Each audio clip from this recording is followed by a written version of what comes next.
Hi, everybody. I'm Karen Strano. I'm a board certified behavior analyst with Professional Therapy Associates.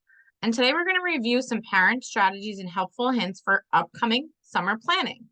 We're going to review activities for downtime to maximize learning. I'll also show you some great resources to help plan and things to create, as well as local resources to our area here in New Jersey.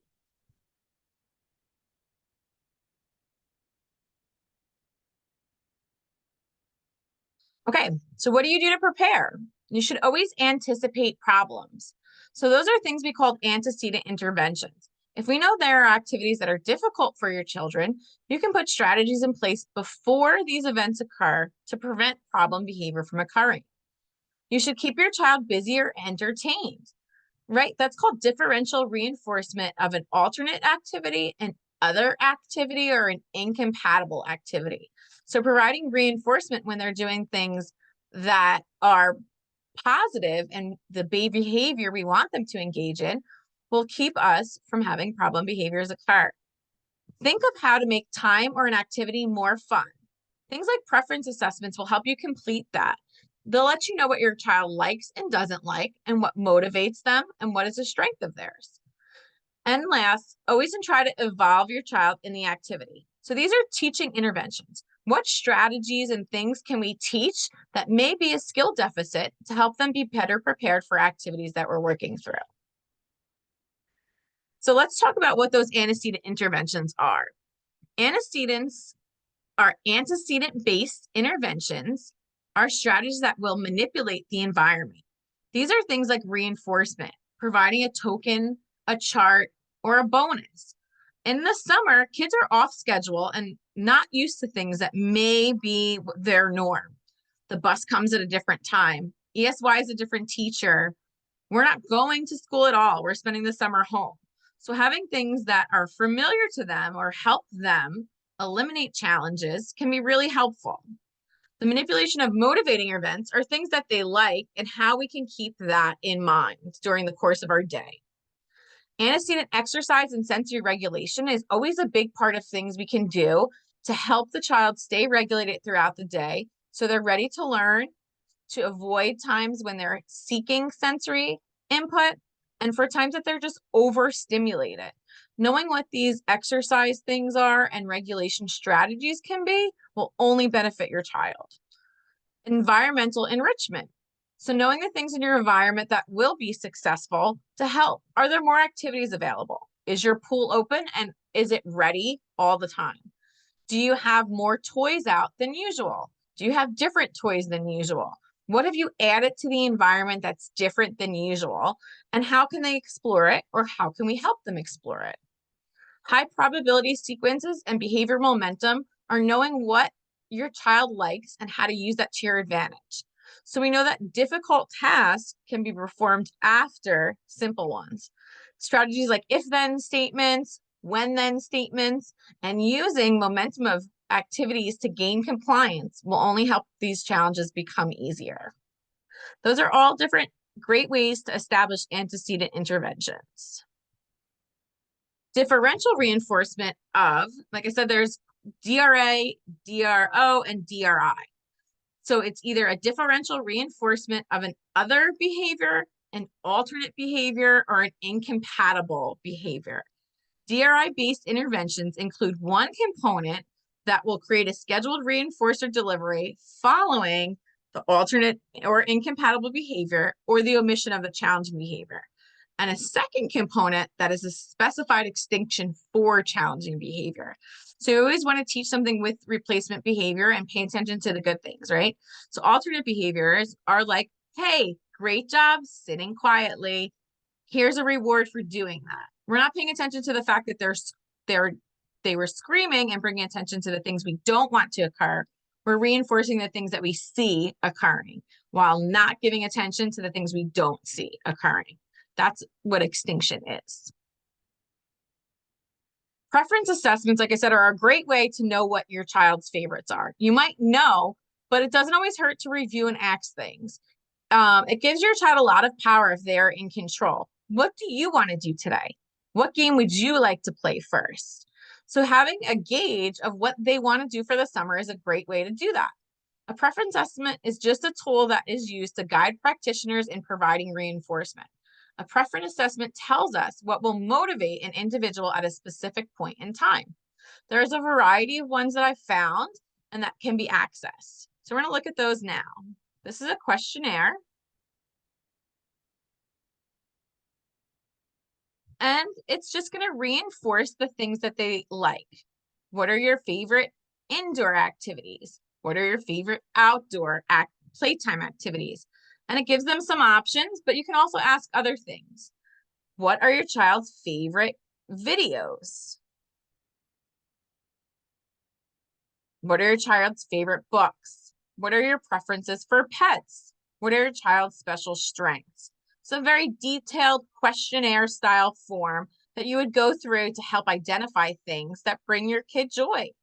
What activity does they prefer when using the computer? What are their favorite songs? I'll show you guys another example. So this one is a specific summer survey.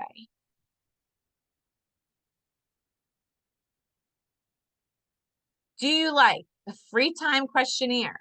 And we put a simple yes, I do or no, I don't.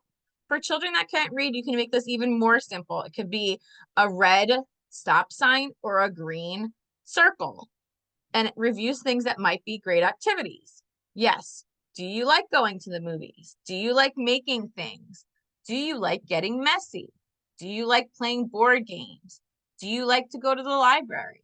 These are all simple questions that can gauge their interest of topics they may want to engage in throughout the summer. Here's an example of a summer schedule that has different activities that would be enjoyable. This one's blank, but it's summer themed, right? So you can have a preference assessment with a blank slate of what do you want to do.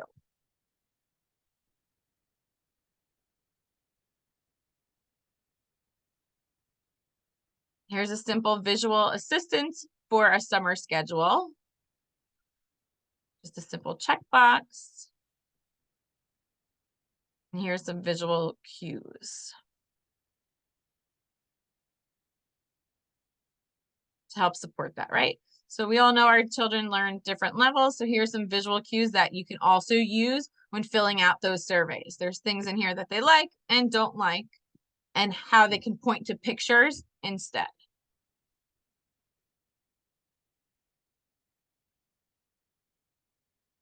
One of an important skill we try to always teach our friends is functional communication training, also referred to as FCT. FCT is an extremely successful as a replacement strategy for challenging behaviors. With suitable, socially appropriate behavior and language, it is the process of teaching meaningful and functional communication in a natural way to children. It's using that replacement strategy and giving them a better option than what they are engaging in, right? It's giving them the language when they're crying to say, hey, what do you need? I need fill in the blank. It's giving them an alternate to say, that's not nice when you hit me. If you need my attention, you can just tap my arm. It's always giving them the tools to be able to say what they need by giving them a replacement word.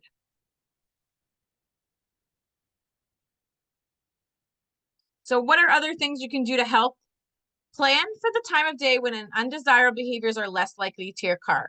Try to schedule summer activities around nap times or feeding times. Sometimes we know our children have emotional needs that need to be met because they're hungry or tired. Schedule a different activity at a time when both you and your child are well rested. If it wasn't a good night's sleep, it might not be the best day to meet friends at the park. Schedule activities at consistent and routine times. I think one of the best things you can do to help yourself is try to stay consistent and successfully on things that are normally part of the routine. Wake up at the same time as, or as close to the same time as you normally would, have meals around the same time, plan activities around the same time, even using a schedule in your house to keep everyone on the same page for what's going to happen next can be extremely successful. Break up activities so a long activity is easy for a child. Like I said, that's using that behavioral momentum, putting things that they like after things that are hard for them. Breaking up activities that are long into smaller chunks will also help you be successful in making your day go smoother in the summer. Waiting is a hard thing for many of us, not just our children, right? So when you know you're going to wait, make sure that you are prepared and preparing your child for time that they're going to need to wait. Practice waiting as often as you can. Even when they request things, say, okay, just wait. You can count in your head to 3. You can have them count to 3. Increasing the duration of how long you make them wait will only build this skill more. Bring some things with you to keep your child entertained. Have a Mary Poppins bag, maybe have a Pop-It in it, have some candy, have a snack, have everything ready to go when you don't know how long you'll be waiting for something. Set aside special times or snacks just to use for that activity. Control how quickly children use the materials you bring along, right? You brought maybe a new toy and a coloring book, and they color so rapidly through the page, they rip open the toy, they're switching back and forth, and we're still waiting. So try to space out things, slow down processes, and whenever you can. Make sure one thing is put away before getting the next one out, right? Use that cleanup strategy. Okay, we're going to put away the crayons before we take out the Play-Doh. Select toys and objects that don't encourage undesirable behavior. If you know you're going somewhere where quiet waiting is expected, don't bring a toy that makes noise. Select toys or objects that your child can play with safely and in child-proof environments. So just think about those things and being prepared is one of your greatest tools. There's different activities that can be used with children that are simple and don't require any extra planning. These things include the I Spy game, right? What do you see? I see something blue. Oh, wow. Can you find something else blue? Fun time. Make it a race and a challenge, right? Can you count to 50? Can you name 5 things? I can name 5 things that start with the letter A. I can do this faster than 10 seconds. Can you beat me? Can you jump? Can you squat? Can you move in place? Make it a challenge for them to try to compete so they don't realize that they're waiting for so long because they're engaged in such a different activity. Make it a foundational skill that they're working on. How many letter E's do you see around the room? Can you find all the letter A's? Can you spell your name for me? Do a pop quiz, make it a spelling bee, practice your times tables, do things that will build skills as you wait, and it will make the time go by much faster. And then the simple strategies of drawing, right? Kids will always just have plain paper, have them draw on a map, have them draw on a menu, have them draw on a receipt. Give them something to do to keep their hands busy and hopefully their mouths quieter.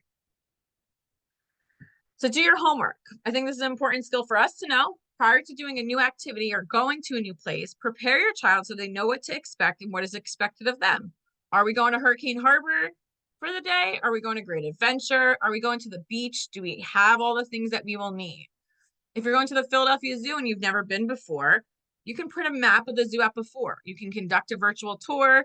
You can look at the schedule of events and plan your day in advance to limit times and frustrations when things might be closed that your child wanted to see, or when you won't be able to see the monkey feeding today because it doesn't happen on Tuesdays.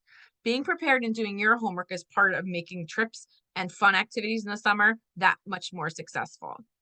And then I think a great strategy to help is preparing social stories. So we're going to go a little bit more in depth about what social stories look like. A social story is a short narrative that describes a situation in terms of relevant social cues and common responses. Provides the child with accurate and specific information regarding what occurs in a specific situation and why. A visual support that helps cue your child to something in the environment that is upcoming, an activity or a change in venue, an unpleasant visit. It teaches social skills and more likely reduces problem behaviors and increases socially acceptable behaviors. Social narratives can be used with words, pictures, or a combination of both. Social narratives are written for children that are verbal and nonverbal. They can be used across the board. So here are some examples of what a social story looks like. These are all free resources that I found online. Some of them can be edited and some of them can be changed. So here's a simple story about bowling.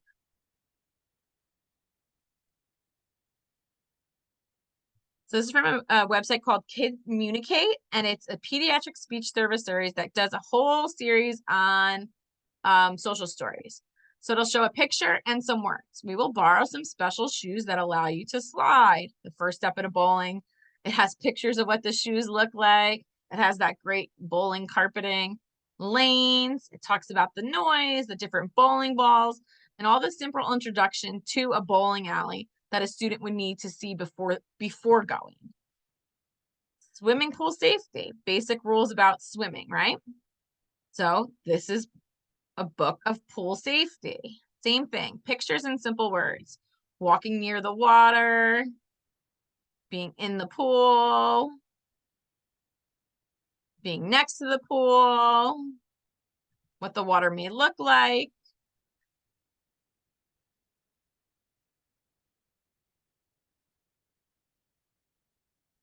This is the wrong link to the summer schedule. Sorry about that. Summer vacation. So, right, this is when we're going to be out of school. So this story doesn't use realistic pictures. It uses cartoon style pictures, which is great in another way that students can see it. So you can use it with a boy or a girl. You can use it with an older child or a younger child. And talks about students are excited about summer vacation. It's okay to be happy about summer holidays. It talks about there are different things to do during summer vacation. And then at the end of the summer, coming back to school. Here's a good one about going to Disney. So this was from a website called Social Stories. It has pictures of Disney. It shows a picture of what they saw in Disney, different pictures with the characters. Staying in the hotel, things to do in the hotel room, what the hotel room might look like. The different foods they'll eat on vacation, what they can do in bed, what they can do in the hotel room.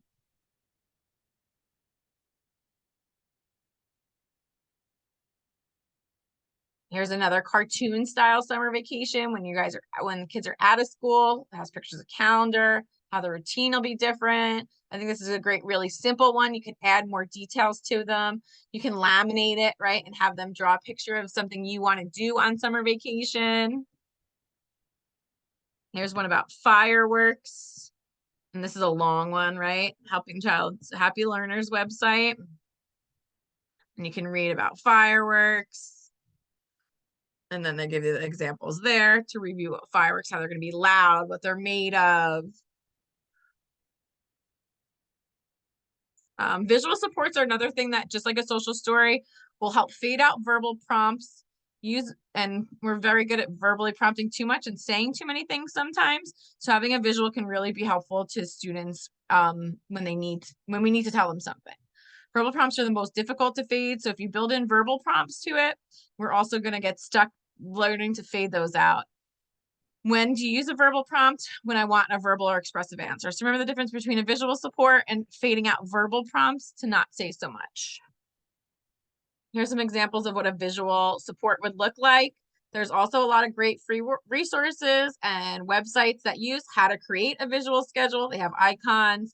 You have ones where you can use a Velcro system. The student is required to go back and forth putting the checks when activities are completed. And then these are some of the resources that I found and used. For summer, this is a great June activity calendar. And within this activity calendar, it links all different art activities. I'll look at one of them for you guys. So it goes right to the craft. It gives you the directions for it. It's step by step.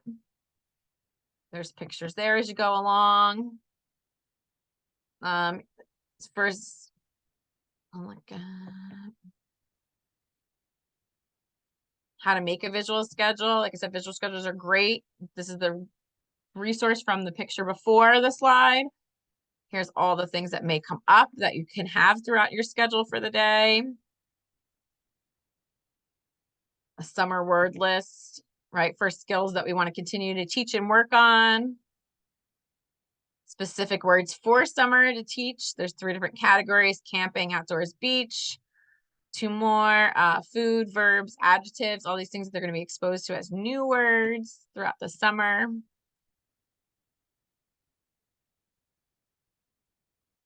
Here are some great nonprofit groups that are in New Jersey.